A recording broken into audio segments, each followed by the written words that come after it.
Okay, what's going on, everyone? This is Sheets, and Bobby's going to be joining in just a minute or two. We're going to be going over the MLB slate for this evening. Hope everybody had a good weekend. There was a whole bunch of sports going on this weekend. Maybe we'll talk about that when Bobby gets on. MMA had UFC had its best, most hyped, and probably its best card ever over the weekend. I didn't get a chance to see it because I was out. The Masters was this weekend, and you saw really just an incredible performance by a lot of players, actually. Notably, Scotty Scheffler and Ludwig Aberg had a very, very nice weekend, obviously. There were some other kind of backstories behind that. There was a couple of wild NASCAR races. Pretty much everything except for the main sports, except for the fact the NBA made it through the regular season with my Knicks somehow, some way, coming out of the Eastern Conference as the 2 seed. What is going on with that?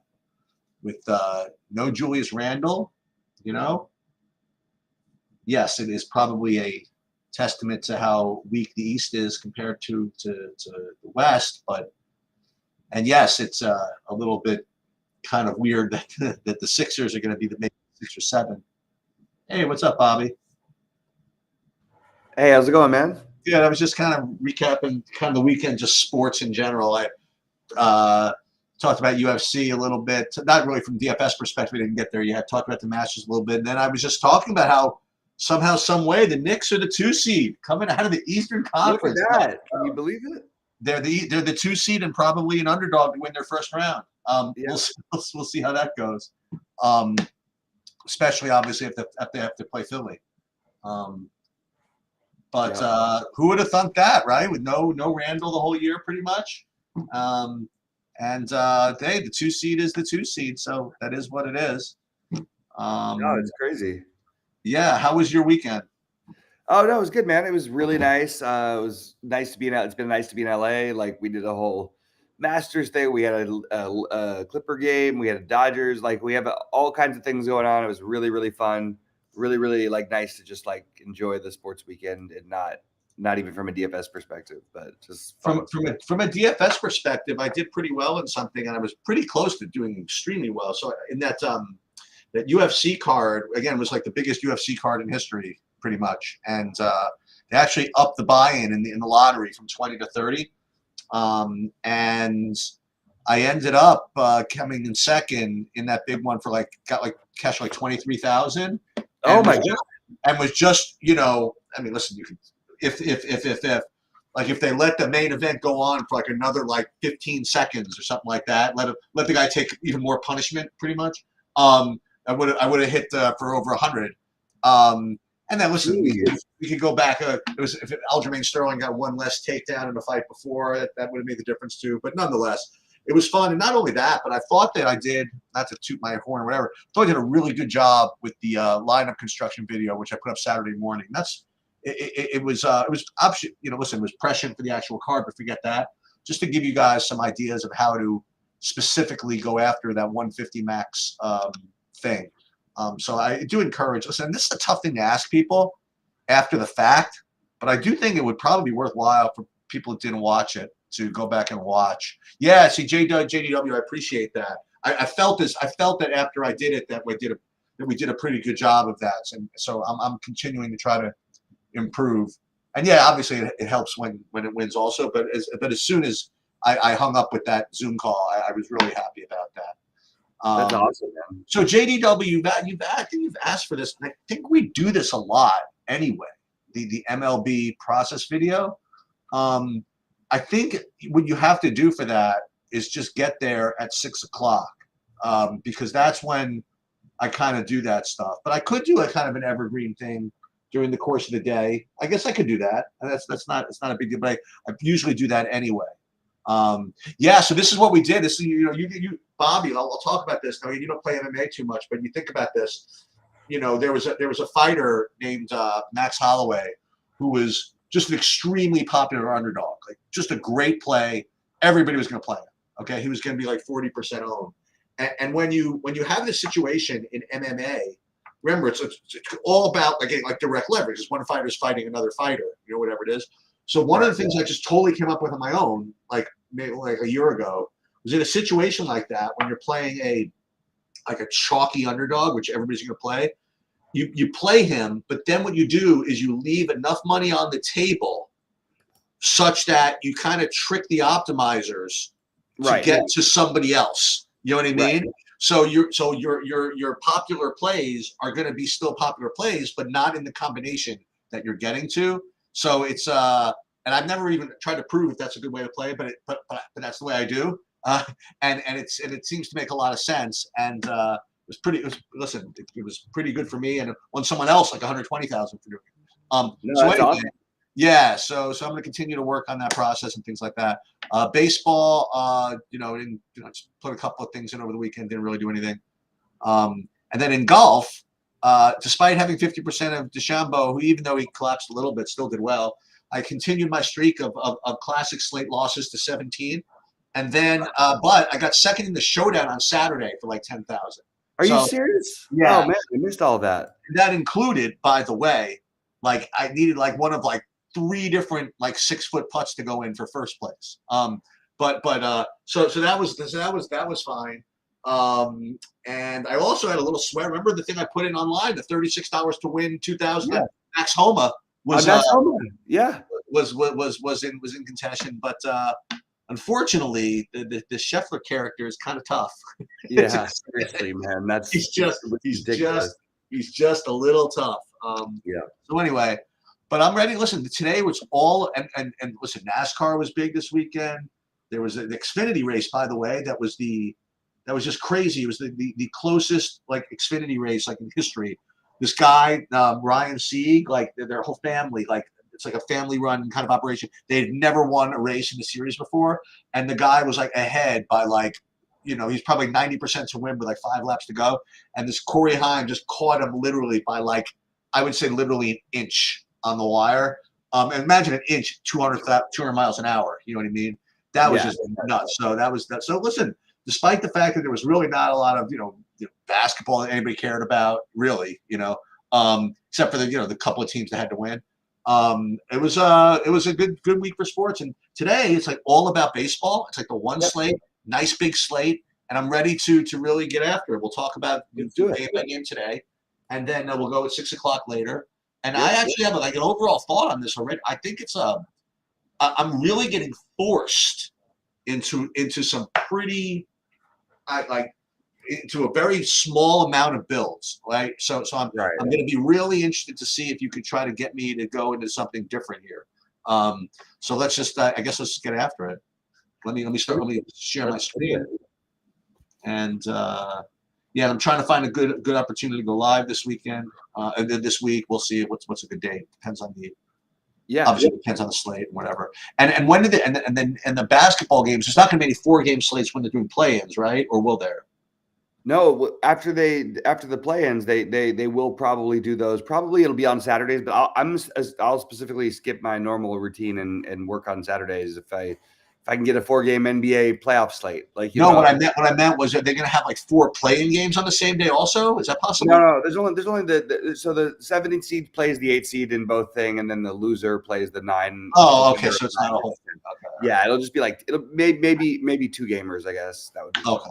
Nice. All right. So I guess we'll just get started. Yankees, Toronto, and unfortunately, this is what I'm going to be doing. Like in most of these games, I'm like, okay, I have like a couple of favorites, and this isn't one of them.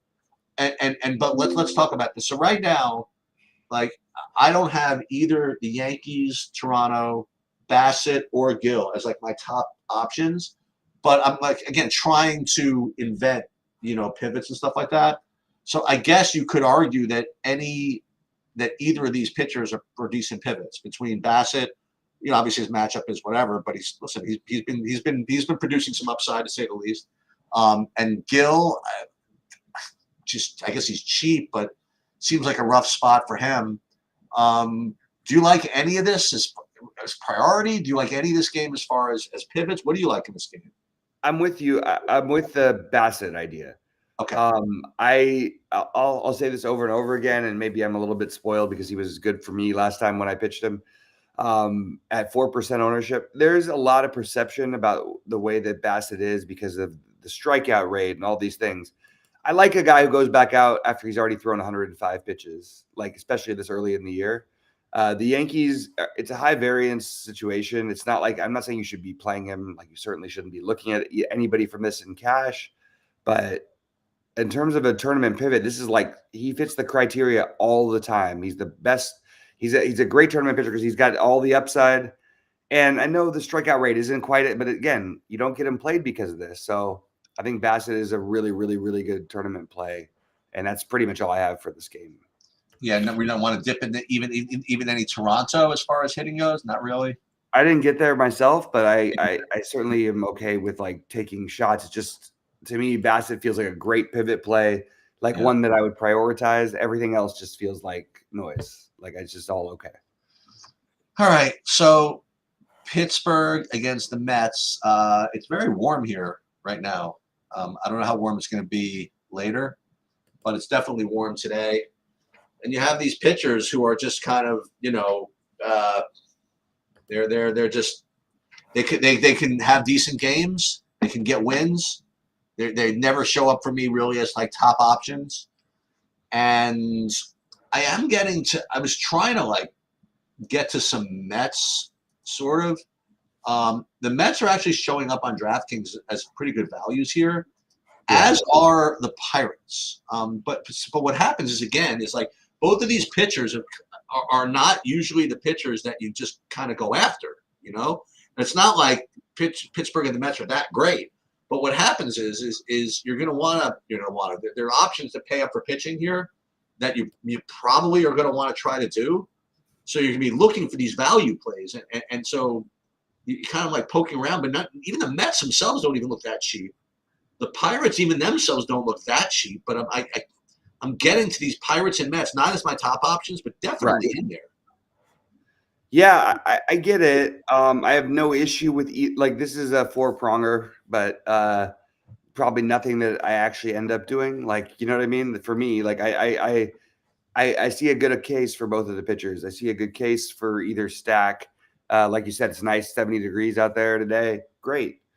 Everything else is it's just like I would be okay with if I ended up on it. Nothing is going to be a priority to me from this game, but I'm fine with everything. Every angle you could say, yeah, if you have some of the pitchers, I wouldn't mind it. If you have some of the batting, I just don't really have any priorities here. That's the way I feel personally. Okay. All right, so let's talk about this next game. I could talk about this one for like a long time. So I guess I'll just get started. Yeah. First of all, you have obviously there was Drysdale, Don Newcomb, and Koufax, right? And then there was not actually Stewart and Zito or whatever it was.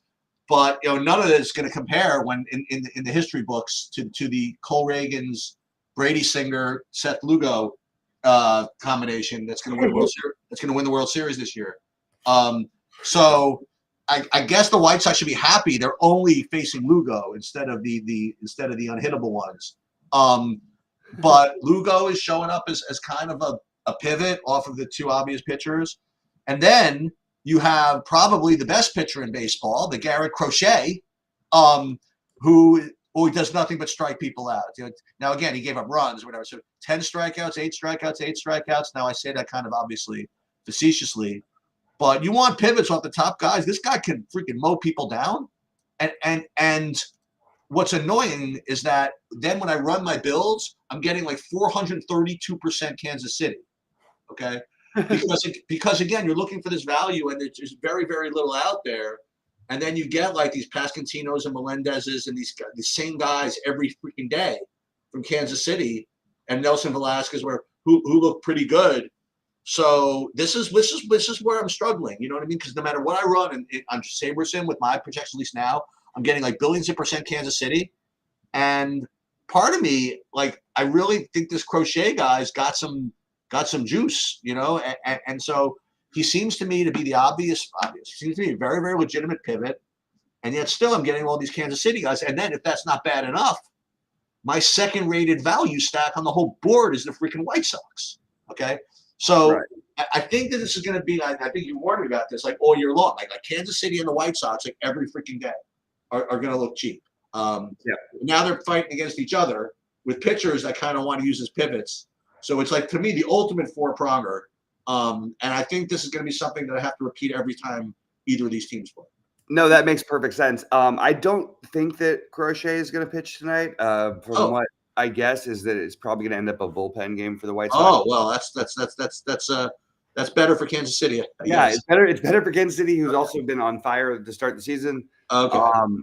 Yeah, I actually feel like this is a game I personally probably will stay away from. Okay. I just don't have any I think you could make Lugo decent case. We'll see who the pitcher is for the White Sox. So that I guess that determines it. But it is 58 degrees. It's not like great hitting weather.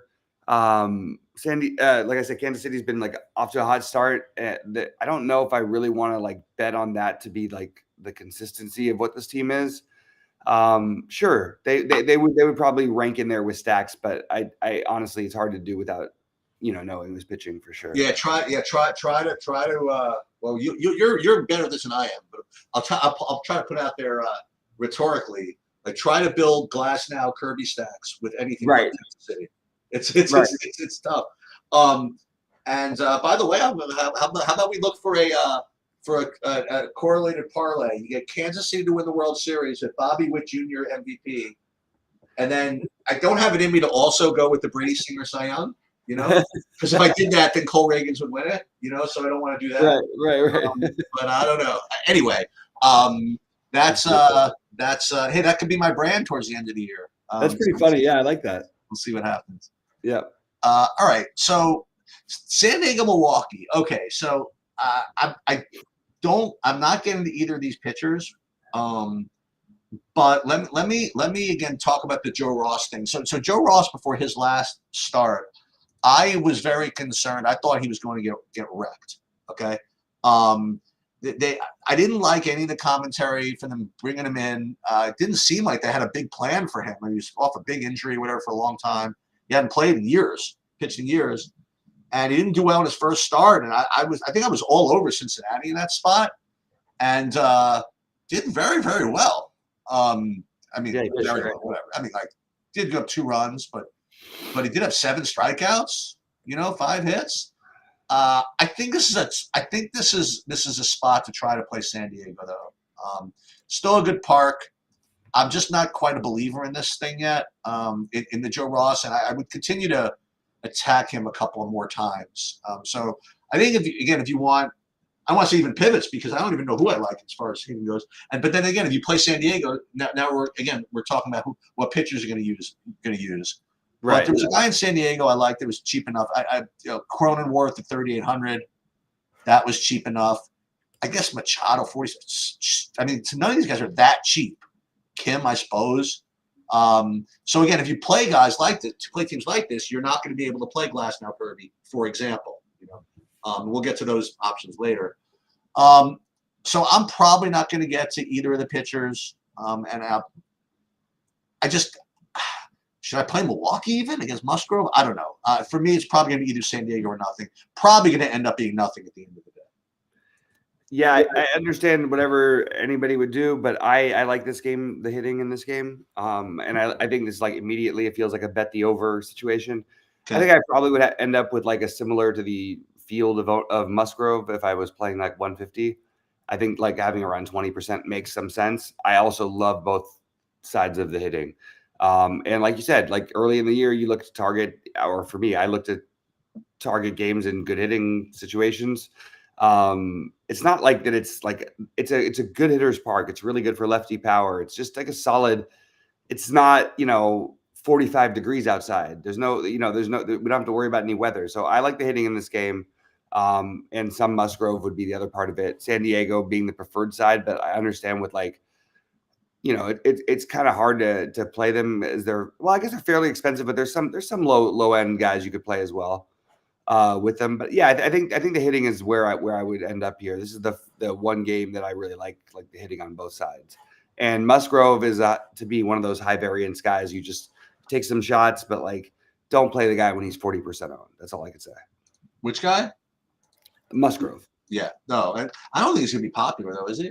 I think it'll probably be like 20% tonight. Okay. But yeah, I was just saying like when he gets like crazy and he's the most popular and he's all you hear anybody talking about, that's probably when you shouldn't be playing him. That is probably true. All right. Is it Atlanta, Houston? Yeah. Yeah. Why don't you start with this one? So I want to look something up. Yeah. So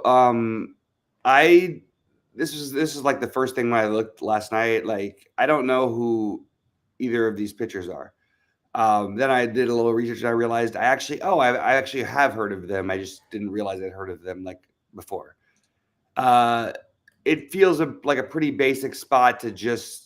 This is the game stack if you had to pick one. I like both offenses. I have no interest in either pitcher, but at the same time, like I actually thought the total would be even higher. It's not. It's 10. It's a pretty high total. I would side with Atlanta if all things being considered, but I like both offenses in this one. Yeah.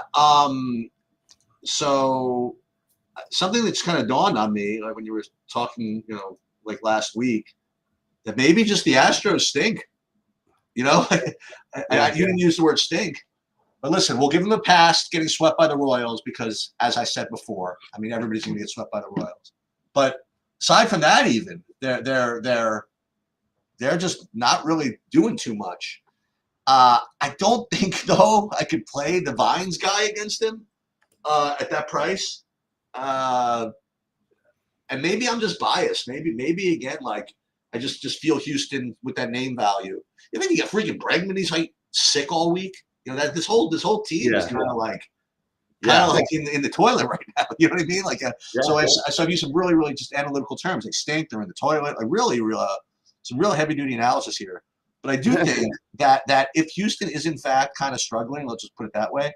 I don't know who the Arrighetti guy is or whatever, but and listen, Atlanta is not. They've been good. They've not been great. They've been whatever. If you're a struggling team, this is like one of those like lose 14-5 at home games where you get place gets booed. You know what I mean? Like I don't know. Like I don't know if this Arrighetti guy is a good candidate for this. But if like Atlanta's up 6-0 after the top of the first, I'm not going to be the slightest bit surprised. Right. So if you can get to these guys, and this is the usual story, right? Like if you could get to these guys, I think that's great. good for you. And so I'm going to try. I am going to try. And again, it's not. We're going to have to do some funny business at pitcher, but I just visualize this 6-0 top first situation in this game, and I don't think I'm going to get to Houston today. Yeah, I get it. I definitely get it. I'm more on the Atlanta side myself. The only thing is like, if Houston ended up low owned, then maybe I would talk myself into it because I think they're going to be low owned actually. Anyway, I think it's interesting. Okay, all right, so let's see if we can find some stuff to save money at pitchers to get to these Atlanta guys. Maybe we'll get to some. I mean, the first guy I just see is I want to say Bruce Brown. What is the other? Brett Brown? Is that what it is? Ben Brown. Yeah, Ben Brown, who basically has scored enough fantasy points in 4 innings that I would take in this spot. You know what I mean? Like, not that I can count on him scoring that many fantasy points in 4 innings, but nonetheless, he is only 6,300. The matchup stinks and all that. I'm just looking for anything. Merrill Kelly, 9,400 against the Cubs. We talked about this. Against targeting pitchers against the Cubs is kind of something I probably don't want to do. Hitting wise, sure. I mean, I think either of these teams are in play. So that's where I am. Both sets of bats, and I'll let you talk to me about the Ben Brown. No, I'm 100% in on the both sets of bats. I have no interest in the pitching. I really like both sides of it, and I think the Cubs. This is a perfect time. It's the right size slate. This is maybe where you don't make a full stack against Merrill Kelly. Maybe you make a 3-man stack, but The Cubs are cheap enough. The situation is good. It's a really good spot, I think, to take some Cubs, especially. And the Diamondbacks are going to be low owned as well. I think that I would be on the offensive side. I personally don't have interest in either pitcher. All right, let's do this next one then. How about St. Louis, Oakland? How about saving some money here? So let's take a look. So first of all, Sonny Gray. It was his first start back in a while. What do you give him? 65 pitches. 65 pitches. Didn't give up any runs. 5 hits. 5. Pretty workmanlike performance. And I guess that seems pretty logical as a pivot to play him. He's not exactly cheap, okay? But I do think that behind Glasnow and Kirby, I think that he is certainly viable in this matchup. So I will give him that. And then close my eyes and play Stripling against the St. Louis righties, maybe. I don't know. Again, it depends on what you're trying to do. Like if I'm trying to get to Atlanta's or Dodgers or whatever else I want to do as far as hitting goes, you might have to hold your nose at a pitching spot at some point. So I don't know. I don't need that much from Stripling to get there, which is good. So I don't know. That's where I am in this game. Yeah, I mean, I feel I hate to be a broken record, but like this is exactly how I feel. Like I feel the same thing. Maybe reach for Stripling at 6K just because you want to get in the big bats. Maybe that's I guess that's the same thing as the Ben Brown argument. I don't think they're a whole lot different. It is interesting to see like St. Louis has a 4.2 total against a pitcher who's starting at 6K, who's actually like a pitcher. Yeah, I don't know. I'm open to the idea of Stripling. I have no interest in any of the hitting, and I don't have interest in Sonny Gray. I think that he's got to thread a needle just to be perfect. Okay. I don't think they're going to be. I think they're going to be careful with him in general. Okay. So that's my take. All right, what is up? I've mentioned this a couple of times during the course of the session, and we're getting to the two top pitchers as we get to the last two games. This is my opinion. So you have George Kirby, 8,900, very reasonable. I think he projects better than a couple of the guys that are over 9K. Now he has, had a couple of lemons in a row. I mean, that's the problem. Will it keep his ownership down? Maybe. I doubt it, though.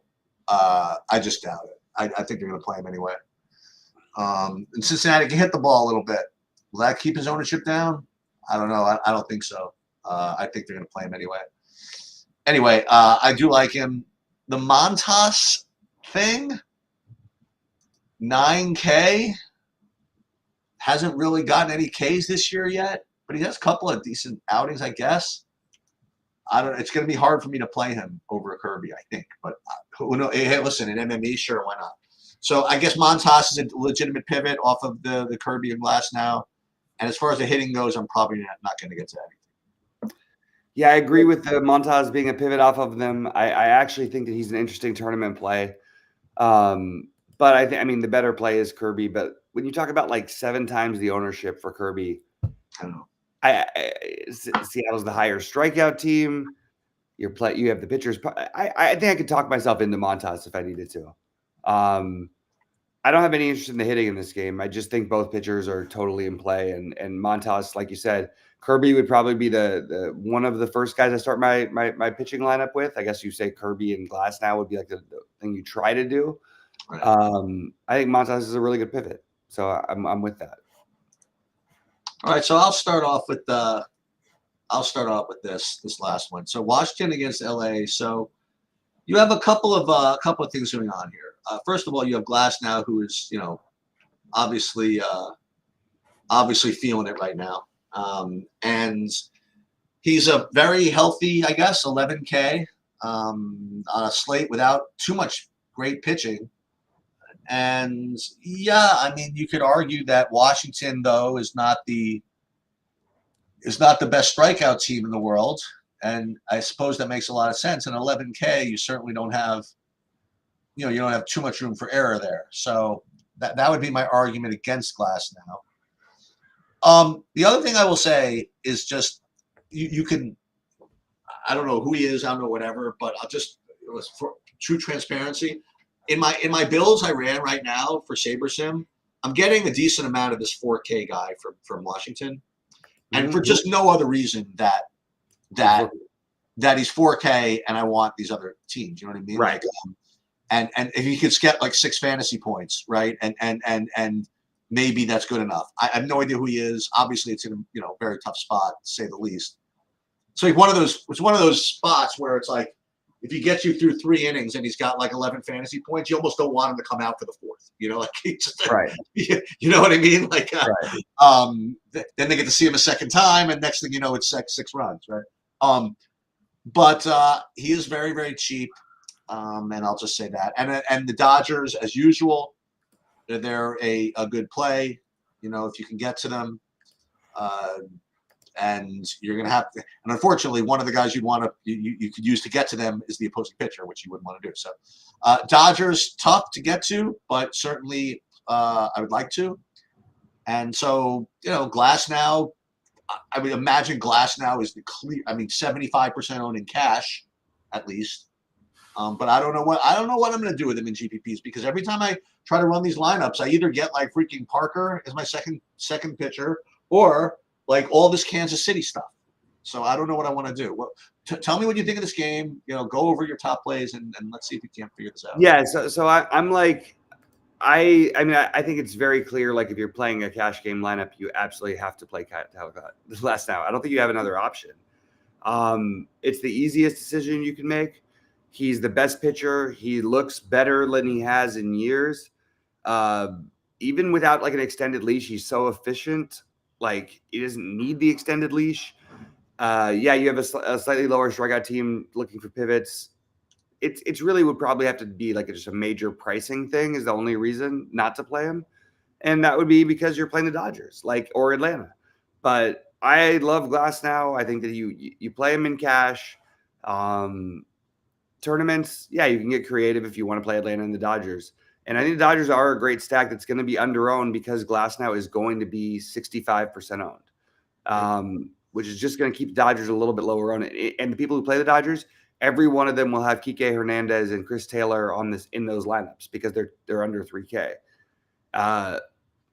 Try to find a way not to do that. Try to find a way to get different. Use Chris Bassett instead of the Glasnow at 2,800 cheaper with less upside, but similar-ish upside. That would be the way that I would try to play the slate, because I really like Atlanta, I really like the Dodgers, and I really like Houston. And I think that trying to find a way to spend up there using the value pieces that are out there, maybe you have to use the White Sox value, for example, just because they're so cheap overall to pair with these teams. But that would be my goal, would be to get to as much Atlanta, Houston, and the Dodgers with, again, I'd like to get to Glasnow. I'd like to get to some of the other high-end pitchers, Kirby, but it's going to be hard if those are the teams I want to play. So I would be looking at more Chris Bassett at a slightly cheaper price. We talked about the Montas idea, even using a little bit of guys like Hauser just because he's 6,500, or Stripling just to get the Dodgers in Atlanta, and that would be the way I approach the slate. Yeah, I was trying to fiddle around with maybe playing the Cubs, but they're just all freaking righties over there except for Bellinger and Bush, I think. So I really don't know what I'm going to do. Listen, the good thing is it's 6 hours away. So, hey, the good news is you'll see it at 6. Yeah, yes, you will. Plenty of time to figure it out. But just to show you, like what my builds would look like right now. This was FanDuel. You look at what I have on DraftKings. I didn't do any filtering. I have 92%, Kansas City, like 50% White Sox, and then I'm getting 20% Atlanta. And for my troubles, I'm getting, as far as pitching goes, almost all of the Glasnow and Kirby. Oh, okay, I'm getting 25% Bassett. That's fun. And then 18% Parker. But so I don't know. We'll see at 6. We'll do some more lineup builds around then. Sounds good. Thanks. All right, man. Thanks a lot. Good luck to everybody, and see you guys at 6. Okay. Anything to report site-wise or